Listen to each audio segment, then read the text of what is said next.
Thriving in today's fast-paced world of change and disruption requires innovation.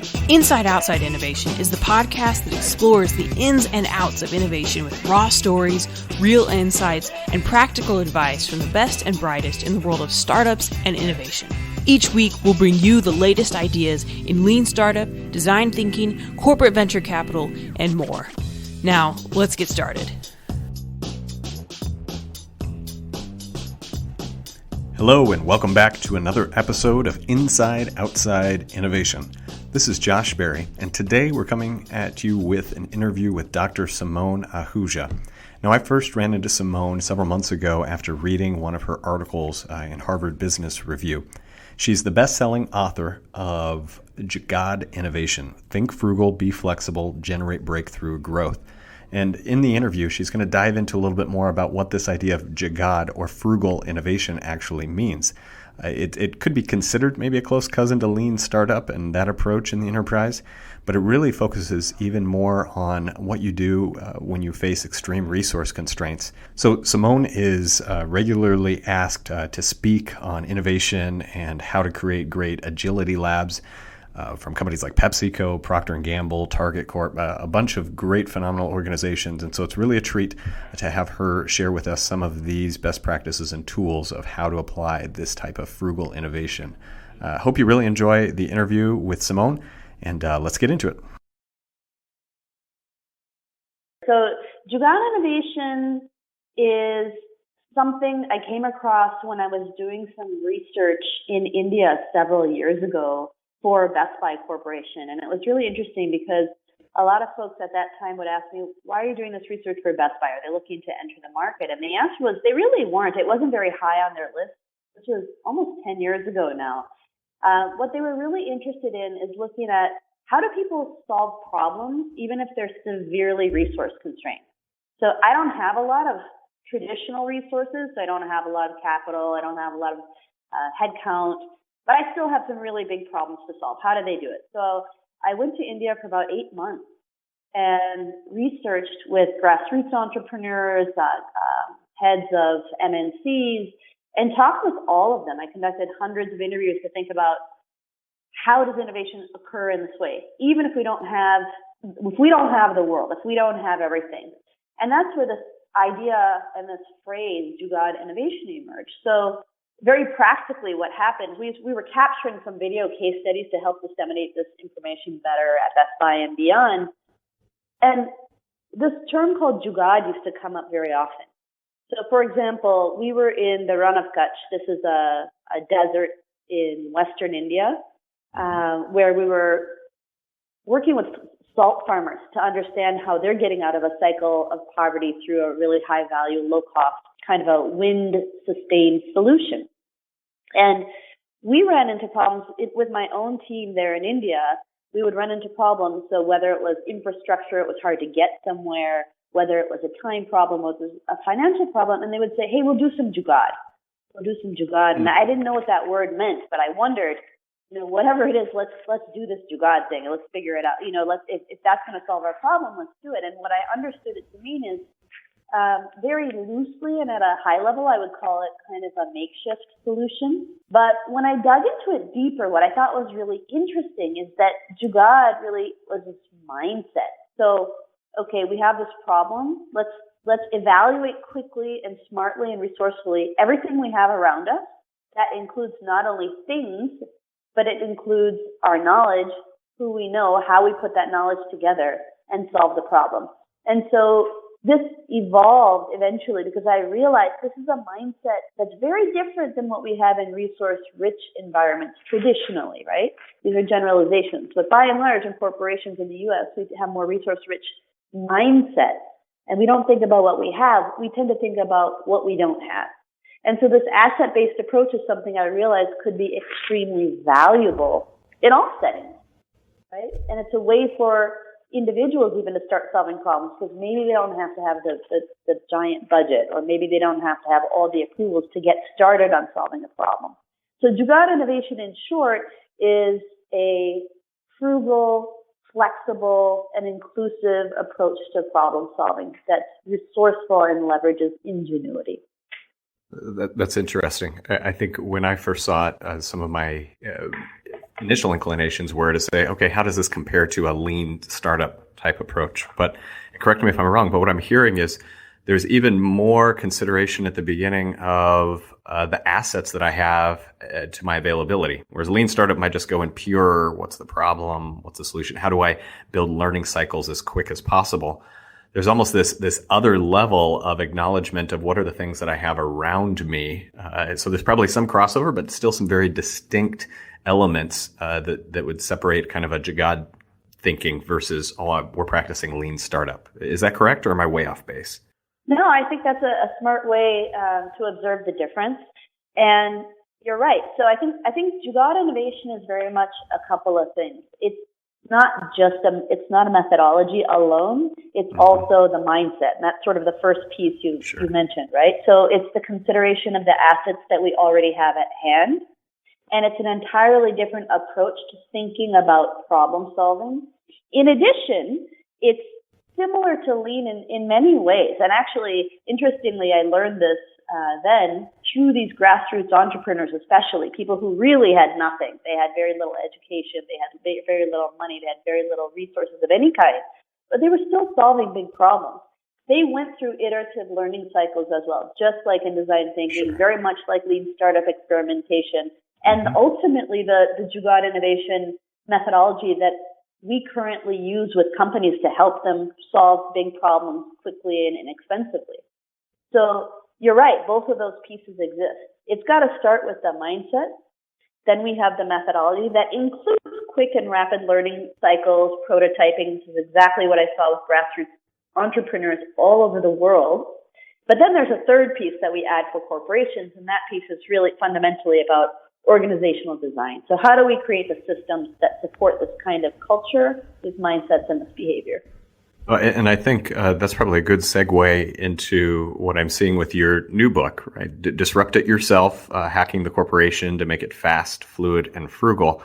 In it, it is an acknowledgement of the fact, from my understanding, that you've got these great ideas, you've got the mindset, but there's so many environmental things inside of that organization, whether it's how I'm paid or how my team is set up or maybe how goals are established, that might make it much more difficult to get fast, fluid, and frugal.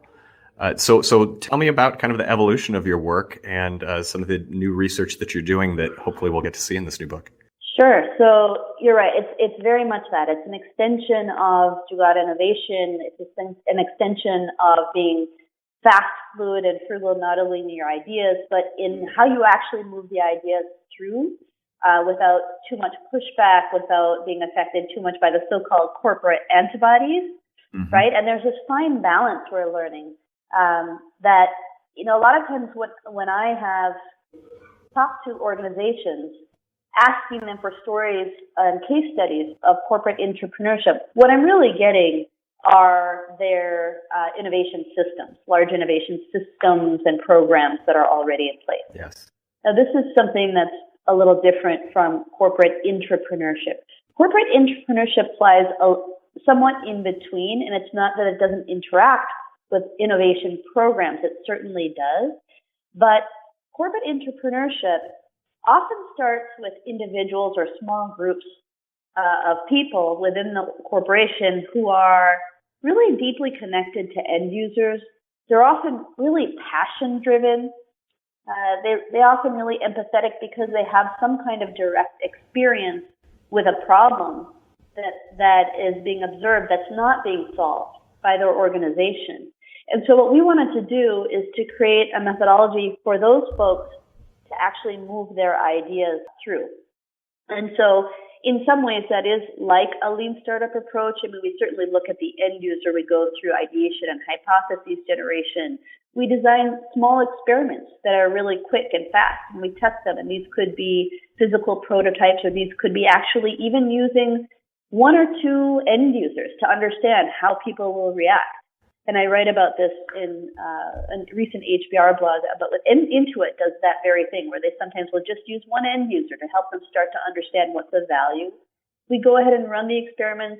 We analyze the data and reflect, and then we go through an iteration and pivoting process. So again, not too unlike lean methodologies and even design thinking. But I think what we build around this is that piece of what is asset-based thinking, what is the culture, and then what is the organizational design to support it. So, for example, we help the organizations then build the culture. So if there are folks who are starting to meet to solve a particular problem, how can they be supported without getting crushed or without taking sort of some of the energy away from the problem that they're trying to solve? We help organizations try to make sure that there's understanding, that they provide loose frameworks and guidelines, but they don't over-direct.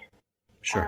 And I think importantly, I think that a lot of organizations miss this piece. They'll start, let's say, an innovation or an intrapreneurship initiative, but there may not be the right incentives. So a lot of intrapreneurs are driven by passion, but ultimately we want this intrapreneurship to scale and formalize to some extent, and then there has to be kind of a reinforcing mechanism or incentives to help people behave in this way. In other words, if they keep getting pressed down, or if they keep getting pushed back, or if they keep getting told no, if they never get recognized in the right ways, why would they do it again? Or why wouldn't they just leave? And unfortunately, that's what happens very often. If the intrapreneurs aren't supported in the right way, or if the corporation gets too involved in the wrong ways, they leave and they start their own entity.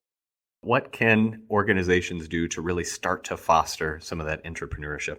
So corporations have a really important role. And one of the things they can do is they can help keep it frugal. A lot of times corporations will solve problems by adding resources. Sometimes those resources actually will kill the intrapreneurship or kill the innovation, right? So keeping it frugal with an asset-based mindset in the organization and helping the intrapreneurs keep that is extremely important.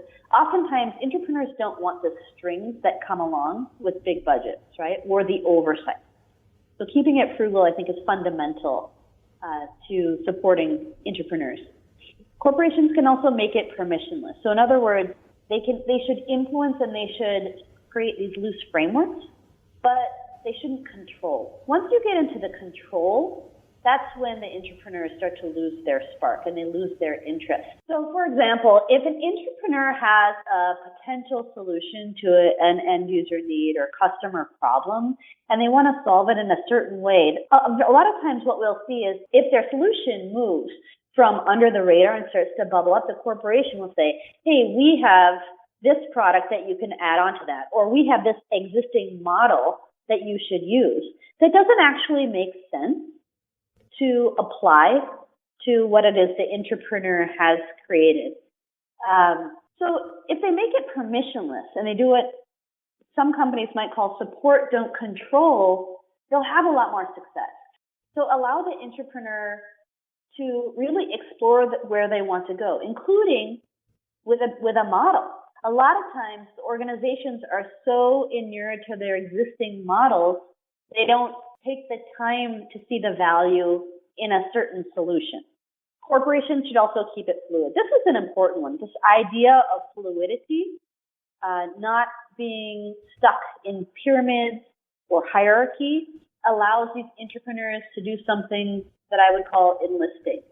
So they enlist people from across the organization, from across functions, and they find a way.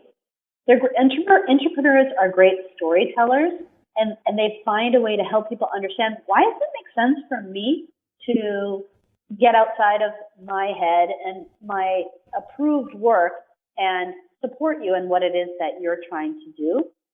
And so this reaching across the aisle is not only a skill of the intrapreneur, it's something that has to be allowed and supported by the corporation. It shouldn't be interfered with because it's fundamental to the success of these intrapreneurs and what they're trying to solve for. I think one of the most important things for corporations to do is value ROI, which of course traditionally is what, Josh? The return on investment, of course.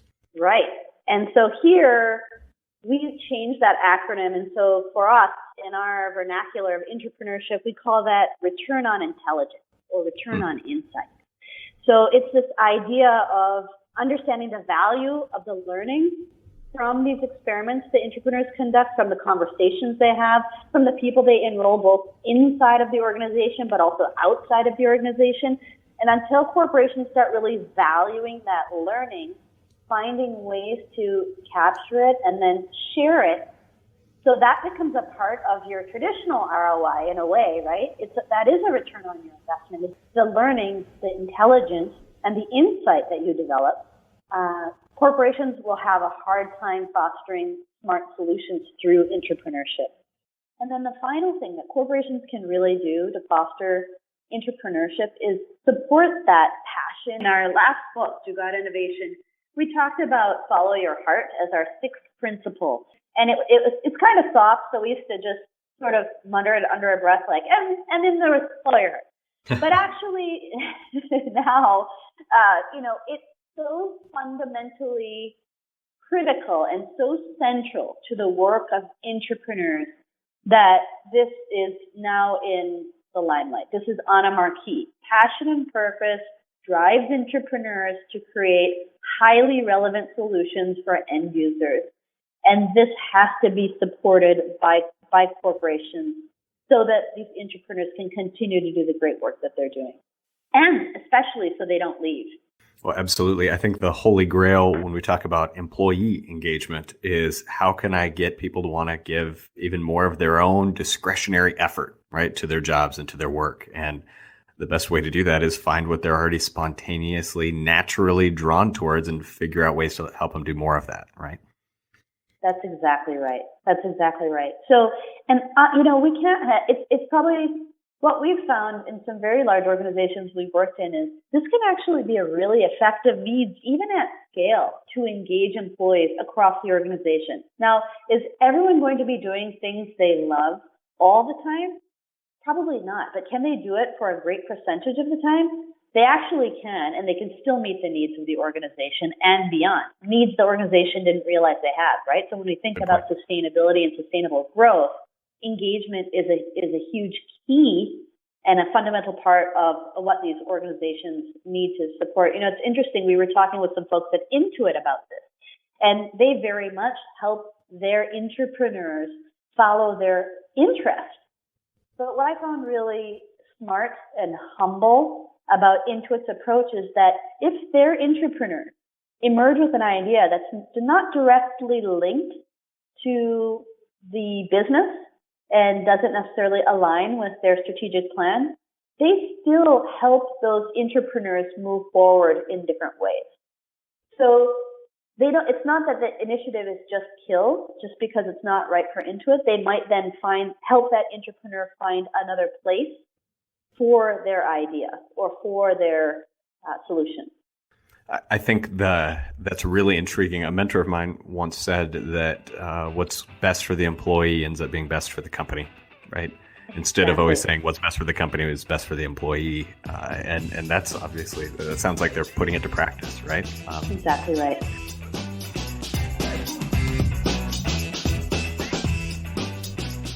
That wraps up another episode of Inside Outside Innovation. Thanks for tuning in. And come back next week when we have part 2 of our interview with Simone. She'll talk a little bit more about some of the stories of the incredible entrepreneurs that are going on in changing industries. And so stay tuned for that. In the interim, please go by iTunes, subscribe, reach out at the IO Podcast on Twitter. Tell us what you think. And until next time, go out and innovate.